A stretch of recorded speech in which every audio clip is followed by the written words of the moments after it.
21వ డివిజన్లో పెద్దలు డివిజన్ కార్పొరేటర్ కుమారి గారి ఆధ్వర్యంలో అధ్యక్షుడు టీపీ రెడ్డి గారు కానివ్వండి, వైఎస్ఆర్ కాంగ్రెస్ పార్టీ ముఖ్య నాయకులు అందరం గారు ఈరోజు ప్రతి ఇంటికి, ముఖ్యంగా కరకట్ట ప్రాంతంలో ప్రతి ఇంటికి గారు వెళ్ళి జగన్మోహన్ రెడ్డి గారు చేస్తున్న సంక్షేమ అభివృద్ధి కార్యక్రమాల ద్వారా రేపు జరిగే ఎన్నికల్లో ఓట్లు అడగటం గారు జరుగుతాం.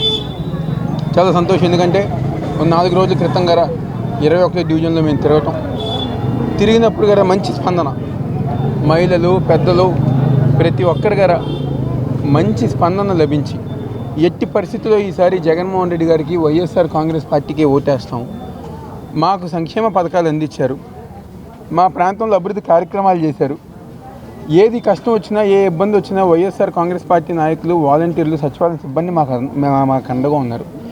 ఇలాంటి పరిపాలనే మాకు రానున్న రోజుల్లో కావాలి, జగన్మోహన్ రెడ్డి గారు ఉండాలి అని చెప్పి ప్రతి ఒక్కరి గారు కోరుకుంటున్నారు. నిన్న మీరందరూ గారు చూసే ఉంటారు బ్యాంకుల దగ్గర పాపం పెద్దవాళ్ళ పరిస్థితి. దానికి కారణం ఎవరు? చంద్రబాబు నాయుడు కాదా? తెలుగుదేశం పార్టీ కాదా? చంద్రబాబు నాయుడుకి సంబంధించిన మనుషులు నిమ్మగడ్డ ప్రసాద్ కానివ్వండి, పురంధేశ్వరి గారు కాదా? వీళ్ళెవరూ కాదా? వీళ్ళెవరు గారు ఎలక్షన్ కమిషన్కి వాలంటీర్ల ద్వారా పెన్షన్ ఇవ్వకూడదని చెప్పని కంప్లైంట్ పెట్టలేదా? స్వయానా తెలుగుదేశం పార్టీ నాయకులే మేమే ఆప్ చేయించామని చెప్పని గొప్పగా చెప్పుకోవట్లేదా? మరి ఇవన్నీ మీరు కారణమైనప్పుడు ఈనాడు పేపర్లు ఎందుకు ఆ విష ప్రచారం? తప్పు మీరు చేసి కంప్లైంట్లు మీరు ఇచ్చి దొంగే నేను దొంగ కాదు అని చెప్పని చంకలు గుర్తున్నట్టుగా ఎందుకు ఇవన్నీ కదా? మీరు ఎంత ఈనాడులో విష ప్రచారం చేసినా, ఆంధ్రజ్యోతిలో విష ప్రచారం చేసినా ప్రజానికానికి వాస్తవాలు తెలుసు. ఒక్కసారి ఏ తెలుగుదేశం పార్టీ నాయకుడికైనా వాళ్ళ మనుషులకైనా దమ్ము ధైర్యం ఉంటే ఒకసారి వెళ్ళి బ్యాంకుల దగ్గర నుంచోమని చెప్పండి. చంద్రబాబు నాయుడిని తెలుగుదేశం పార్టీని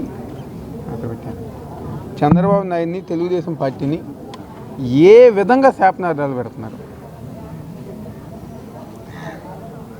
నియోజకవర్గం లోపలికి వస్తుంటే గద్దె రామ్మోహన్ని ఛేదరించుకుంటున్నారు.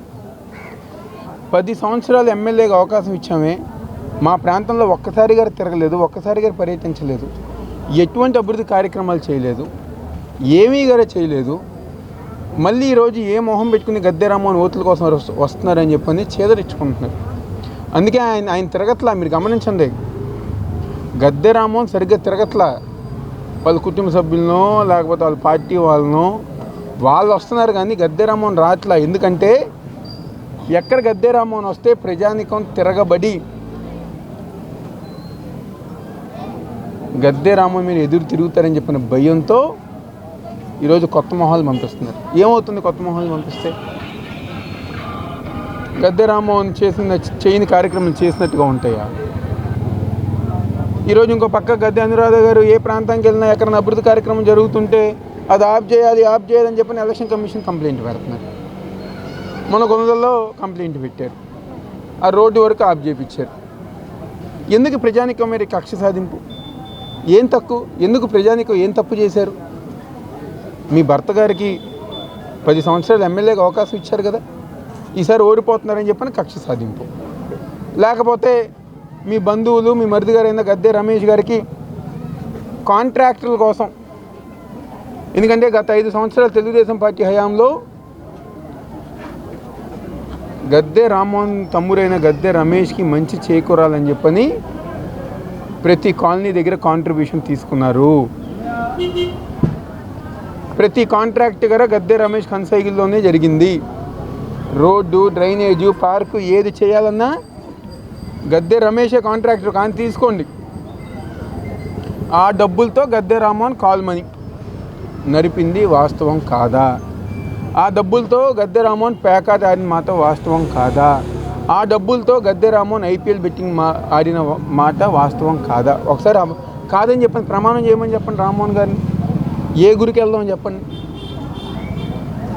ఏ గురికైనా నేను వస్తా, గద్దె రామ్మోహన్ గారు కాల్మనీ చేస్తారు, బెట్టింగ్లు ఆడతారు, పేకాట ఆడతారని చెప్పండి. గద్దె రామ్మోహన్ కాదని చెప్పండి, పదండి ప్రమాణం చేయమని చెప్పండి. ఇంకో పక్కేమో నీ మనుషులు కాల్ మనీ సెక్స్ ర్యాట్గా అమ్మాయిలను ఇబ్బంది పెట్టి నీ పక్కన మనుషులు మొన్న ఈ మధ్య గారు ఒక మహిళని ఇబ్బంది పెట్టారు. నీ చుట్టూ ఇలాంటి ఆన్లు పెట్టుకుని వాళ్ళ చేత నువ్వు వ్యాపారాలు చేపించి పైకి నేనేమీ కాదు, నేను మంచివాడిని అంటే ప్రజానికం ఎందుకు నమ్ముతాను? ఈ నియోజకవర్గంలో దాదాపుగా 6 కోట్లతో మేము అభివృద్ధి కార్యక్రమాలు చేశాం. గత 5 సంవత్సరాల్లో నువ్వు 1 కోటి రూపాయలన్నా చేసావా?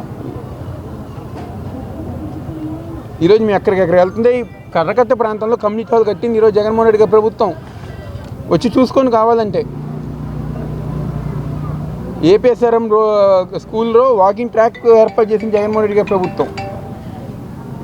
కల్పన ప్రింటర్స్ రోడ్డు కానివ్వండి, ఇలా అనేక ప్రాంతాలు, అదేవిధంగా కరకట్ట ప్రాంతాల్లో మంచినీరు సదుపాయం కానివ్వండి, ఇవన్నీ చేసిన జగన్మోహన్ రెడ్డి గారి ప్రభుత్వం. మీరేం చేశారు? మీకెందుకు ఓట్లేదు తెలుగుదేశం పార్టీ వాళ్ళకి? ఇవన్నీ గారి ప్రజానికం గమనిస్తున్నారు.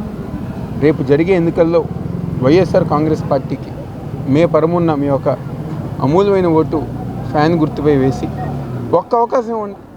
మేము ప్రజానికం చేతులెత్తి కోరుకునేది ఒకటే, ఒక్క అవకాశం ఇవ్వండి. ఎలా పనిచేస్తాం, 5 సంవత్సరాలు ఎలా అండగా ఉన్నామో దానికి ఇంకా 10 రెట్లు ఎక్కువగా పనిచేసి ఈ నియోజకవర్గాన్ని అన్ని విధాలుగా అభివృద్ధి చేస్తాం. 10 సంవత్సరాలు ఒక వ్యక్తికి అవకాశం ఇచ్చారు కదా, ఈసారి దయచేసి మాకు ఇవ్వండి, వైఎస్ఆర్ కాంగ్రెస్ పార్టీకి అవకాశం ఇవ్వండి. తప్పకుండా రాబోయే రోజుల్లో పనిచేసుకుంటూ ముందుకు వెళ్తామని చెప్పని ఎంపీ అభ్యర్థిగా పెద్దలు కేసీఆర్ శ్రీనివాస్ నాని గారిని, అదేవిధంగా ఎమ్మెల్యేగా మాకు అవకాశం ఇచ్చి, మీ బిడ్డగా అవినాష్కి అవకాశం ఇచ్చి దీవించమని మనస్ఫూర్తిగా కోరుకుంటున్నాను.